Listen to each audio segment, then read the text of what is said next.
आज Doubtnut app download करें। Doubtnut पर अपने सभी गणित, रसायन विज्ञान, भौतिक विज्ञान और जीव विज्ञान के डाउट्स का करो सफाया। बस प्रश्न की फोटो खींचो, एक ही प्रश्न को क्रॉप करो और तुरंत वीडियो सोल्यूशन पाओ। अभी डाउनलोड करें। हेलो फ्रेंड्स, हमारे सामने जो सवाल दे रखा है इसमें बोला है कि यदि बिंदुओं पी क्यू आर एस के नियामक कुछ नहीं होते, इनके स्थिति सदिश होते हैं -2 3 4, -4 4 6, 4 3 5 और 0 1 2 है, तो प्रक्षेप द्वारा हमें सिद्ध करना है कि पी क्यू आर एस पर लंब है। तो देखो, सबसे पहले मैं ये बता देता हूँ, अगर प्रक्षेप जो है एक भुजा का दूसरी भुजा पर शून्य आ जाए तो वो एक दूसरे पर लंब होते हैं। किस तरह से, देखो यहाँ पे मैं बता देता हूँ। माना ये कोई रेखा है और ये कोई रेखा है, ठीक है। इसको नाम दे देता हूँ, इस भुजा को नाम दे देता हूँ ओ, इस शीर्ष को, इस बिंदु को पी और इसको मैं आर दे देता हूँ। तो देखो, यहाँ से मेरे पास अगर यही तो होता है अपने पास प्रक्षेप, ठीक है, मतलब ओपी का ओ आर की दिशा में प्रक्षेप। तो ये जितना आता है अपने पास, ये इसका प्रक्षेप है, ठीक है। और अगर ये थीटा कोण है तो इसको हम क्या कहते हैं, इसको हम बोल देते हैं कि ओपी कोस थीटा, ठीक है, अगर ये थीटा कोण है। तो देखो, अब अगर मेरे पास ये जो ओपी है, ये जैसे जैसे थीटा बढ़ता जाएगा वैसे वैसे प्रक्षेप घटता जाएगा। और जब ये थीटा जो है अपने पास कुछ इस तरह से आ जाए, ये थीटा बिल्कुल इसके लंबवत आ जाए, ठीक है, तो देखो अब यहाँ पे प्रक्षेप कुछ नहीं पड़ेगा, प्रक्षेप पूरा का पूरा 0 हो जाएगा यहाँ पे।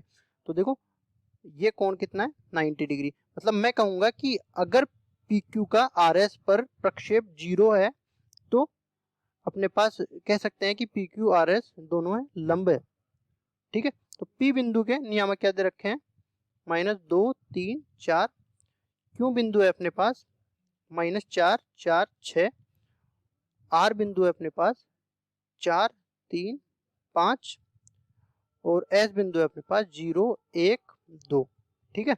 अब देखो, पी क्यू निकालना है मेरे को, तो पी क्यू क्या हो जाएगा, क्यू का स्थिति सदिश माइनस पी का स्थिति सदिश, तो ये हो जाएगा।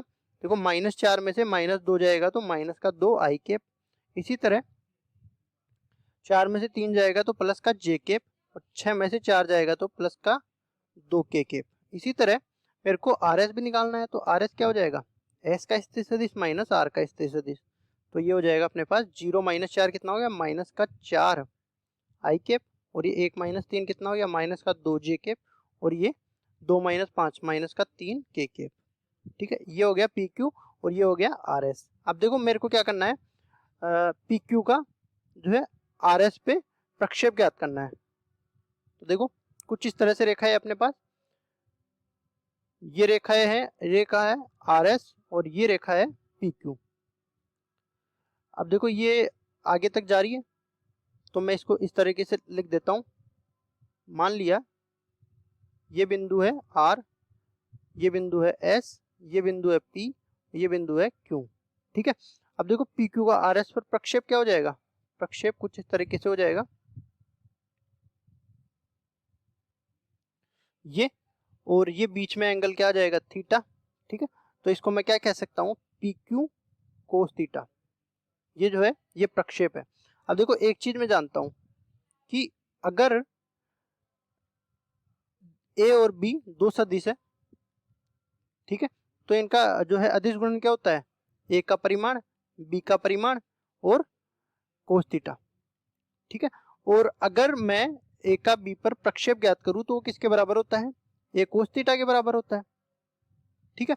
तो देखो, ए कोस थीटा किसके बराबर हो जाता है, अगर मैं इस बी को इधर भेज दूं तो ये मेरे पास क्या बन जाएगा, ए डॉट बी बटा बी का परिमाण, यही है। अब देखो, पी क्यू और आर एस को मैं अदिश गुणन करता हूं, P Q into dot R S, और इसमें भाग किसका देता हूं, देखो इसमें मैंने बी का भाग दिया है, तो जिस पर प्रक्षेप ज्ञात करते हैं उसका भाग दे देते हैं, मतलब आर एस का परिमाण का भाग दे दिया। और ये किसके बराबर होता है, ये बराबर होता है अपने पास पी क्यू का परिमाण कोस थीटा, यही है। अब देखो, ये मेरे पास प्रक्षेप आ गया, तो अगर मेरे पास ये प्रक्षेप 0 आ जाए तो मैं कह सकता हूं कि पी क्यू और आर एस जो है लंबवत है, ठीक है। तो देखो, पी क्यू के अपने पास क्या आ गए, -2 आई के प्लस जे के प्लस 2 के, -2 आई के प्लस जे के प्लस 2 के केप। ये तो आ गया पी क्यू।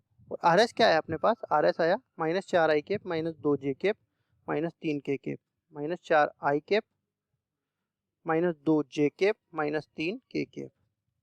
ठीक है, और नीचे जो है किसका परिमाण का भाग लगेगा, आर एस के परिमाण का भाग लगेगा। तो आर एस कितना है, -4 का स्क्वायर प्लस -2 का स्क्वायर प्लस -3 का स्क्वायर और इसका अंडर रूट, और ये बराबर किसके हैं, पी क्यू कोस थीटा के, मतलब इसके प्रक्षेप के। तो देखो अपने पास क्या बन जाएगा, ये अदिश गुणन करते हैं तो आई केप के गुणांक को आई केप से गुणा करते हैं, जे केप के गुणांक को जे केप से गुणा करते हैं और के केप के गुणांक को के केप से गुणा करते हैं। तो और बाकी के सारे जो है लंबवत घटक है तो जीरो हो जाएंगे।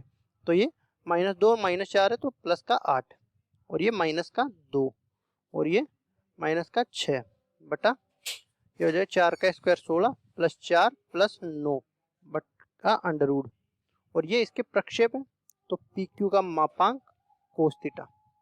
ठीक है, तो ये प्रक्षेप किसके बराबर हो जाएगा, ये बराबर हो जाएगा देखो 8 -2 -6 मतलब 0 और नीचे वाला कुछ भी हो ये पूरा 0। ठीक है, यहां से मैं कह सकता हूं कि इसका जो प्रक्षेप है वो 0 के बराबर आ गया, मतलब ये जो है थीटा जो है 90 डिग्री के बराबर होगा।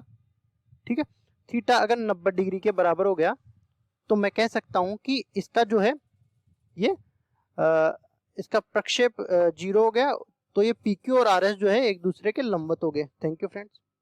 कक्षा 6 से 12वीं से लेकर नीट, IIT, JEE वो एडवांस के लेवल तक 1 करोड़ से ज्यादा छात्रों का भरोसा। आज ही डाउनलोड करें डाउटनेट ऐप या व्हाट्सएप करें अपने सारे डाउट्स 8400 400 400 पर।